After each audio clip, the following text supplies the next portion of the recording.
For a few weeks, we have been working on a project to create an energy efficient house. The house should be fully functional, be able to fit the growing population on the planet, be urbanized, and of course be energy efficient using different technology and strategies. In the beginning of the project, we first had to research. There were three major categories we had to research, which are population growth, urbanization, and energy efficiency. First, we researched the population growth due to being a futuristic house, and with the growing population, we needed to know an approximation of how fast the population is increasing and how large it is estimated to be in 2075. From researching, we found that the population is increasing at 1.1% per year, and the world population is estimated to be over 10 billion in the year of 2075. Based on this research, we knew the house needed to be small or it needed to take up less space on the ground. So we decided that it would be better to have a large house built up rather than out. We also knew that it needed to be completely functional and structurally sturdy. After population growth, we began to do a lot of research on how to make sure the house is energy efficient and sturdy. While researching this, we looked especially into what shape the house should be. We came to realize that the best shape for the house was a circle or a dome. We first looked at the most common house shape, a rectangle. We found no great benefits of having a rectangular shape other than that it was the most common house shape. After researching about rectangles, we looked into triangles.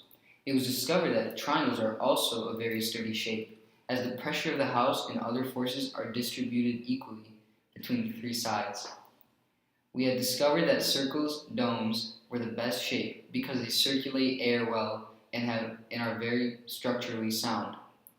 Circles also have one more important feature than most other shaped houses would not. They allow wind and water to flow around them instead of crash into them, which would make the house much more safe in a hurricane, tsunami, flood, or area with strong winds. We also knew that the house needed to be affordable and urbanized, so we agreed that the house should use recycled materials such as wood and steel for the frame. Also, it should have solar panels and a water filtration system, as the polluted water is a very large issue now.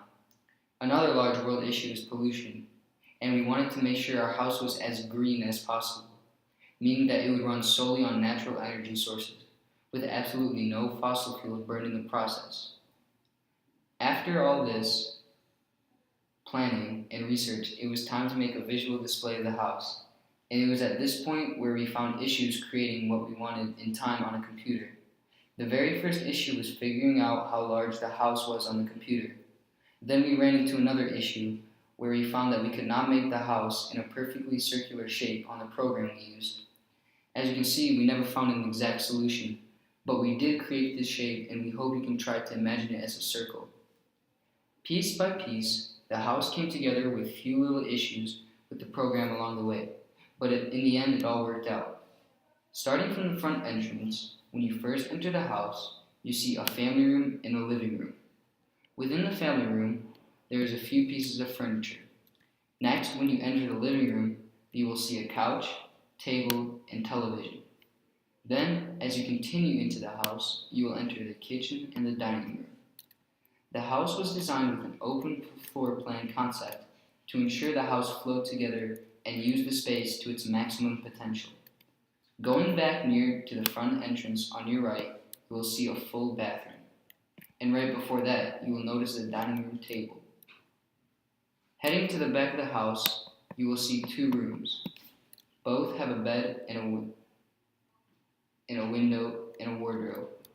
Going back near the front of the house for a second time, you will see a hallway off the family room. From the hallway, you can turn left into the master bedroom and bathroom. The bedroom and bathroom are fully equipped with modern furniture and appliances, as well as an extra closet. As you can tell, our house was only 1 story tall. Our group did this purposefully so that the house could be built on top of ours to save space for the growing population.